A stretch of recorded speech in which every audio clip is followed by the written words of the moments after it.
All right, welcome to episode 41 of Theater School Rejects, back with Mario as my co-host. Mario, where can people find you at? Pretty simple. Just my name, Mario.Hirose. You can find me on Instagram or Twitter. All right, and you got a YouTube channel too, right? It's only a private one. Okay. I So don't find his YouTube channel. Come see his stuff in person. He's better live or on podcast. I've got a lot of lazy friends, and I don't want to enable anyone to just. Watch I my saw YouTube your tapes. set, man. Well, I mean, like we've talked about this before. I have the same problem with the opposite end. I want every set to be different because I know people have seen it in person or watched it on YouTube, and I'm like, okay, if it's 10 minutes, 3 minutes have to be new every time, and if it's like, 15 minutes, then like 5 minutes have to be new, etc. But anyway, we've talked about that before. So, how was your business trip in Napa? If you want to talk about it. It was good. I'm just still exhausted. I just turned 40 on Monday, Congrats. and this business trip and everything else makes me feel my age. It's taken me like a good 4 days to recover from that trip. Oh man, it's a long. Did you drive up or did you fly? I had to drive a U-Haul. Or actually, to correct, I was a passenger in a U-Haul for all the equipment, and yeah, we set up this huge. That sounds like the worst business trip ever. That's like not a party. We set up this huge, elaborate, big screen in this conference room. It actually took like 18 crates. That's how big this big screen was, and yeah, that plus just all the supplies for this conference. Did you get paid an extra shitload? No. Did you get paid some kind of bonus or anything? I jokingly call it like, where the company I work for, it's like our version of the Catalina wine mixer. So we host a lot of important clients, and everyone left happy, and that's the important part. But yeah, it's just a lot of But Catalina wine mixer is like, hey, let's just go over and take the ferry to Catalina. Not like let's drive 15 hours to fucking Napa. Right, but in a U-Haul with 18 crates. it's the trouble with being a salaried employee, right? Yeah. So there was a lawsuit on that grounds about like when they make a salaried employee as an excuse not to pay overtime. Like there are some laws about what you can and can't do by making someone salaried. And I think, and I'm somewhat vaguely familiar with it, I think there's a certain threshold where like an X percent of your employees have to make over a certain amount for the company to be immune to that. Right, no, I'm just saying like there are limits, but like yeah, no, I get it, it's rough. But luckily, I'm self-employed, so the only dickhole owner I gotta deal with is me. And my last client who was giving me shit, was like the sheriff's deputies are like, hey, can we take him away? And I'm like, yep, take him away. And he's still giving me shit, and they just fucking pull him in handcuffs and take him to jail. So like, yeah, I can't deal with everyone who complains that way, but it's a pretty fucking great way. If someone's complaining and bitching and moaning to you, having fucking armed guards take them away in handcuffs is a pretty good way. I thought your life's purpose was to keep criminals on the street. I totally did, man. He was supposed to get a year, and he's only getting 270. He's gonna be on the streets 3 months faster, thanks to me. Okay. You're welcome. Now, how do you get most of your clients? I've always wondered. Is it through referrals? Referrals are a lot. Some people see my website. Some people see my ads on Craigslist. But since Craigslist stopped letting you do free ads and they now charge you $5 an ad, I haven't posted an ad on Craigslist in about 4 months. And I do a shit ton of independent contracting. But a lot of my clients, which is a lot of lawyers I know, it's all word of mouth, and also like, building networks, which is why I'm like trying to like become the lawyer that comics go to. Like I resolved the traffic ticket for free for Kelsey Lane. Okay. And got dismissed. I was hoping she would like, oh hey, go talk to Doug about everything, and that didn't work out. Would you at some point go to like talent representation then? So that's a weird one, right? Is that I don't have any experience on it, and things I could teach classes on it in law school. Like, and it's one of those things like, again, Kelsey asked me to look over a contract for her for some overseas streaming thing, and I was like, this is fucking horrible. Here's the 7 reasons why you shouldn't sign this. I don't know if she followed my advice or not, but it was a horrible fucking contract. So I mean, I can tell some things, But some things are like usage or industry standards that I wouldn't have the experience as opposed to kind of legal knowledge. Sure. But I mean, like, I think I'm a lot better than people who have nothing. Mm-hmm. You know, if they're not going to get like one of those high-powered agents, you know, that having me review a contract would be helpful. And I think I could, like, you know, negotiate as good as anybody because I negotiate with the DAs all day long. So, and the answer is yes, I'd like to go that route, but I don't know if that's ever going to happen. I'm always, just thinking about our stand-up career per se. It's like, I feel like that's like the next level, right?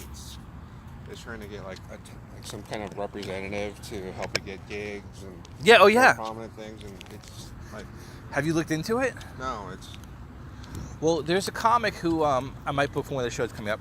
His Mikey McKiernan. He's got an agent, but I think it's more for acting because he was in some like Allstate commercial or something. oh, But he's got a really weird look, like a whole like looks like kind of like a Canadian Jesus. As close as I can come to it. You know, really like long hair, like big beard kind of thing. But I mean, like he's gonna get cast because he has a unique look.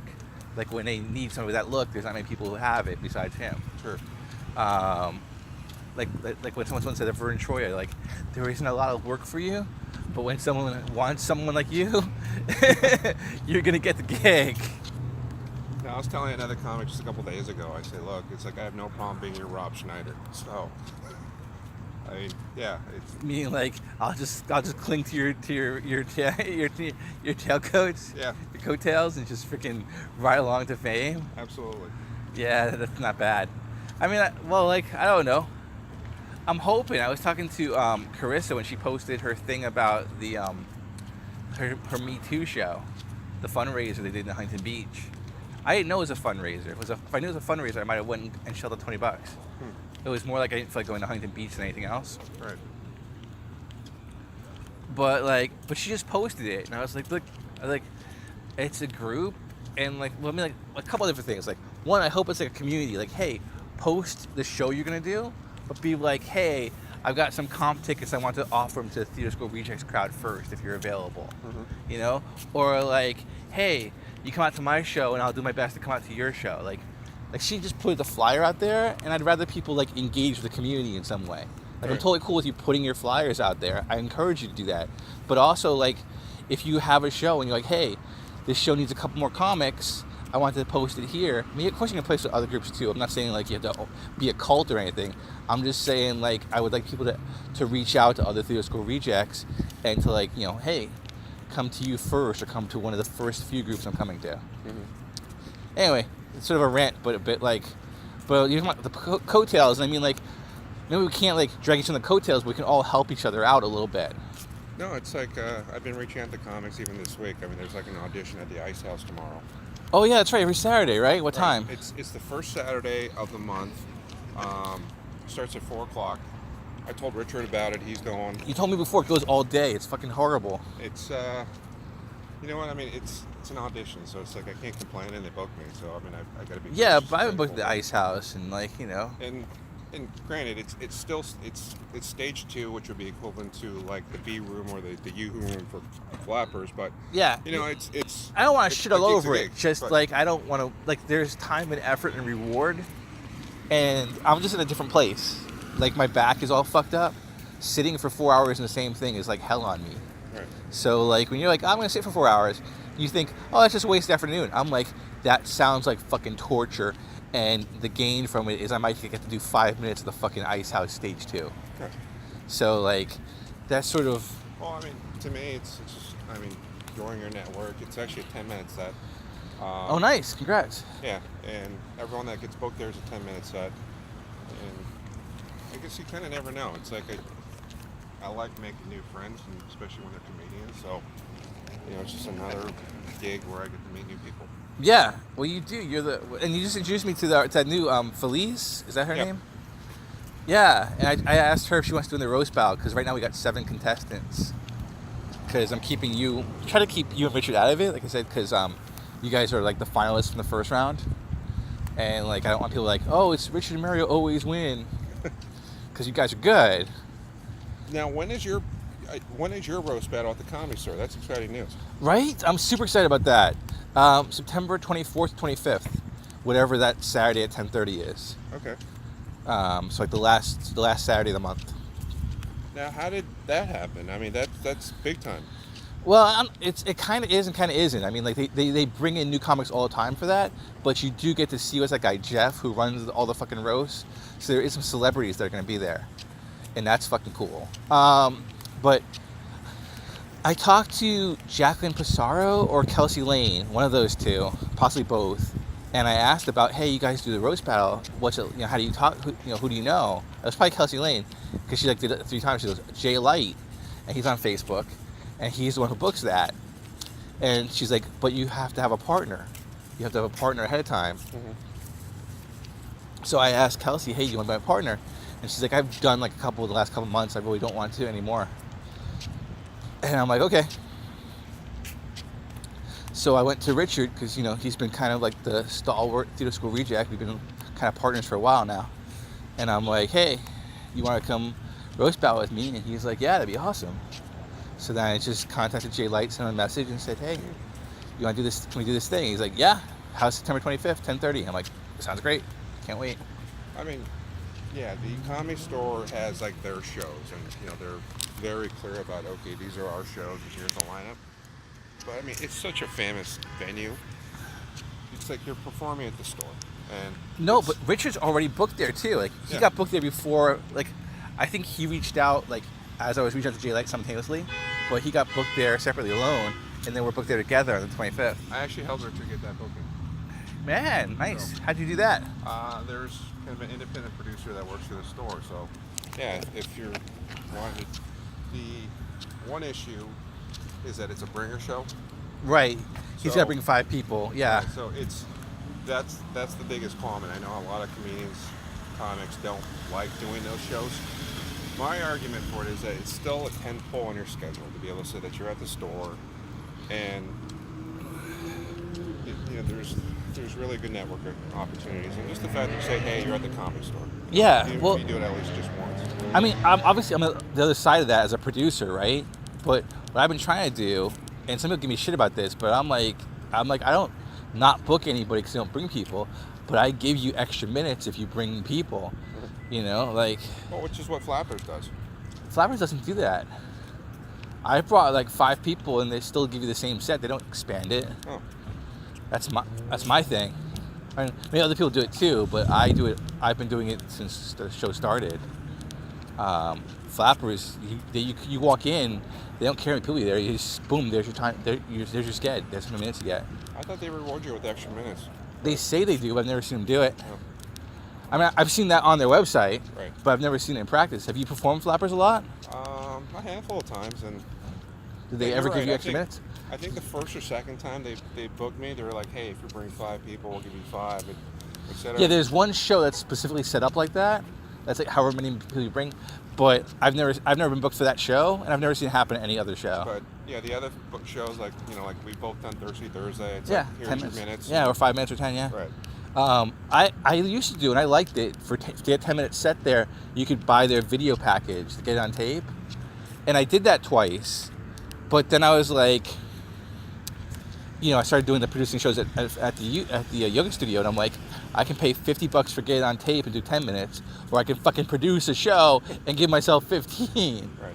I mean, it's a bit different in the video quality and blah blah blah, et cetera, et cetera. The one thing that's always seemed strange to me is like, just through comedy festivals and stuff, usually they want a 5-minute audition. Right. And then even like Burbank, the Burbank Comedy Festival run by Flappers wants a 5-minute video. Yeah. So I'm like, why would they not offer a 5-minute recording then? Since really they only want a 5-minute audition piece anyways. Well, because most of the sets that people get booked for are 5 minutes. Right. The 10-minute thing is like the chance to do a longer set and get that on video. Because some places do want 10-minute audition videos. I haven't seen that yet, so. I haven't. I think I submitted. I don't know. I think I've seen it. But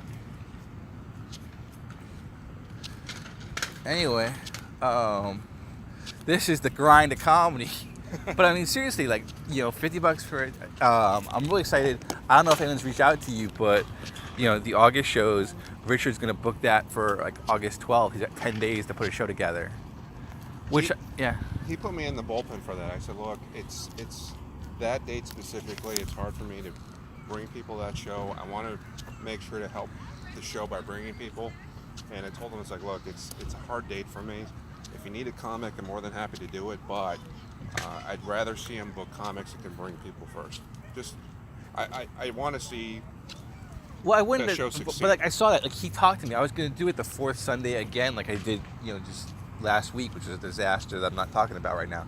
But I mean, like, but he told me, he goes, look, I want to run the show, but I'm out of town that weekend, and I didn't want to do it the same weekend as the yoga studio show. I didn't want to do two nights. I think that would be really rough on people, even if it was mostly separate comics.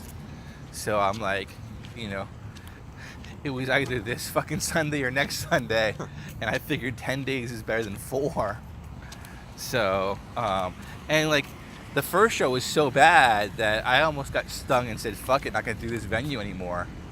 But I had promised Richard that I'd let him show run for August.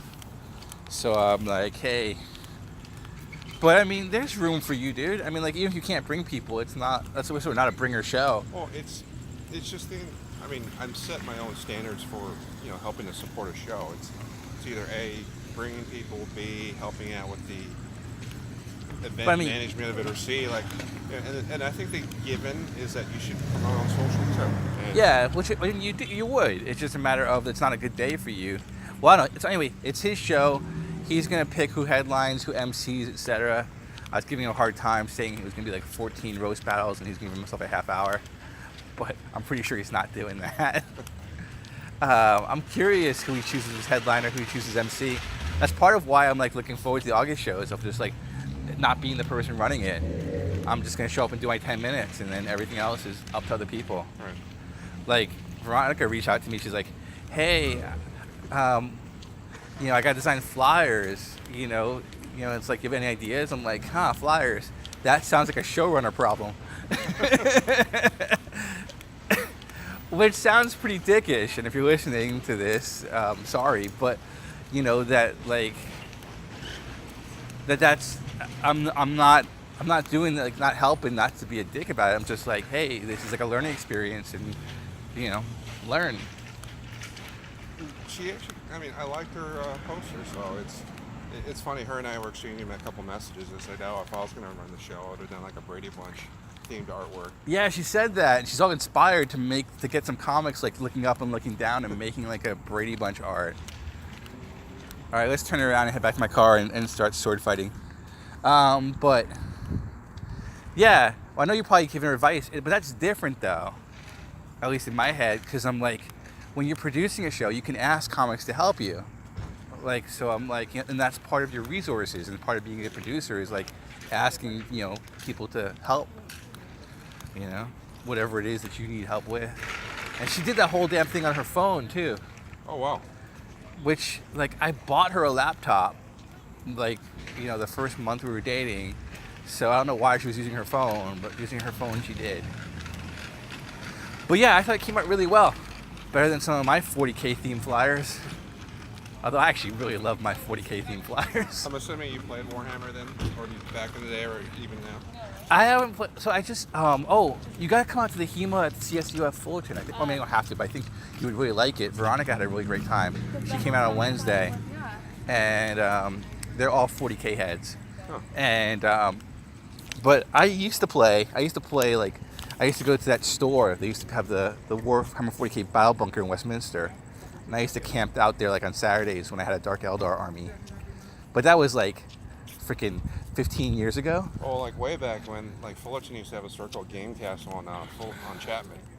And so that was one of my favorite stores to go to. Well, there's still the Realm right here in Fullerton, and they have 40K nights. But I don't have an army anymore. I haven't had an army in a long time. I've actually never played. I was like a Battletech Mech Warrior guy. Well, but like when I used to hang out, I actually like watching the game more than I like playing it, which is one of the few things I actually like watching more than doing. Just because, like, I don't know, hauling your army around is a pain in the ass. Buying an army is a pain in the ass. But like watching, you can watch an hour, and now there's this huge cottage industry of making Warhammer 40K videos. Like, I watch maybe like 30 hours of media a week on my laptop, and like 20 hours of his 40K videos. Now, usually I have stuff in the background. I'm doing things. I'm not just like watching videos. I'm working out, whatever. But 2/3 of the media I consume is Warhammer 40K videos. Is that like actual painting and doing? No, like battle reports. People fighting, like watch them playing with the armies trying to kill each other. It is super like soothing. It's like that's my version of ASMR. Anyway, so you want to promote some stuff because we are running the end of our podcast. You want to tell people to come see you? Sure. First show is actually thanks to you booking next Thursday at there's a senior center in Laguna Yeah, Woods. doing some good community outreach. I'm really excited about that. Just the fact to be able to give back using comedy as a way to, I guess, enrich and. I really like the way you put that. I've got PowerPoint hands, so I can't exactly be building a house with Habitat for Humanity. I'm right there with you, bro. And then the week after that, I'm at the Secret Comedy Club in Hollywood, and then back at the Comedy Store. Yeah, well, congratulations. It's a great place to be. Yeah. But have you got people lined up for your bringer show? The both aren't technically bringer shows, so Oh, I nice. don't have the relief. You don't have to sweat that, yeah. At this moment. That is very cool. And had you, same thing, independent producer, or that was having done the independent producer, you met somebody else and they booked you for a non-bringer show? Secret Comedy Club. No, the Comedy Store one. Oh, that's. I'll give you details offline. So. Sure. Don't mean to put you on the spot. Just want to help you like promote. So find him on Twitter. He'll get more details about where to find his stuff. He's a great comedian. He's coming to our next Theater School Reject show at the Senior Center in Laguna Woods, which is not an open to the public show as far as I know. Maybe the next one will be if we come back there. But we got to try and be clean, and I have no idea if I've ever done a clean set in my life. I'm going to find out. I'm All right. genuinely concerned about that. So my Sunday project is to write clean material and go from there. Well, I don't understand that. It's not a fucking kids club or anything. You think these people haven't seen life, man? Senior citizens? They've seen some shit. And the weirdest thing is, so one of my friends actually used to run a senior center. The first couple weeks, they started a computer lab in there because, like, okay, here we're going to teach you porn. Yeah. That was the biggest problem. Of course, but I think it's probably more like what they want on stage is different than what people are doing in their private time. Right. Anyway, that's all for us. Catch us. You can find me, thegexcomedy.com, like always.